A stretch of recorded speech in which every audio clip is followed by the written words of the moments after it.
Bon, l'enfer est pavé de bonnes intentions, hein. Autrement dit, parfois, tu veux bien faire et puis ça produit de la merde, il n'y a pas d'autre mot. Donc il y a une historienne américaine, Kathleen DeAngelis, qui s'est penchée sur des archives qui ont été mises en ligne par Family Search. C'est un énorme fonds d'archives qui est géré par l'Église des Saints des derniers jours, c'est-à-dire en gros les Mormons. Alors c'est pas parce que c'est les Mormons que c'est de la merde, loin de là, ils sont hyper forts en archives et c'est un gros fonds documentaire avec des dizaines de milliers de documents super intéressants pour plein de sujets. Kathleen, elle s'intéresse à la question de l'esclavage en Nouvelle-Angleterre, aux États-Unis, vers le milieu du XVIIIe siècle. Et dans un fond des documents originaux qui sont numérisés, comme c'est pas facile à lire, Family Search, ils ont fait tourner une intelligence artificielle dessus pour en tirer un texte prêt à l'emploi, en fait une transcription quoi. Sauf que quand l'historienne, elle a comparé le vrai document et la transcription, c'est pas un loup là, qu'elle a soulevé là, c'est carrément la bête du Gévaudan. Il faut que je vous explique ça parce que vraiment c'est totalement débile. Donc sur le compte rendu d'un procès, elle va découvrir l'histoire en 1752 d'un certain Robin, un esclave noir qui s'est débrouillé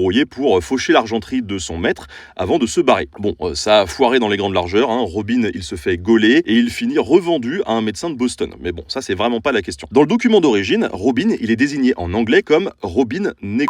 Mais dans la transcription automatisée, grâce à notre belle intelligence artificielle, on peut lire Robin Black, comme si c'était son nom de famille. Alors déjà, c'est pas son nom de famille, hein. Et surtout, l'IA, elle a remplacé le mot en N par le mot noir, black. Et oui, je me censure parce que les réseaux, ils aiment pas trop le mot en N. Dans un autre document, Robin, il est décrit comme Robin un nègre.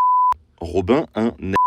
Bon, là, l'IA, elle a décidé de transformer ça en Robina Negro. Et c'est comme ça que Magie, Robin devient carrément Robina Black, une femme qui a jamais existé. Alors vous l'avez compris, hein, l'intelligence artificielle, elle a tiqué sur le mot nègre.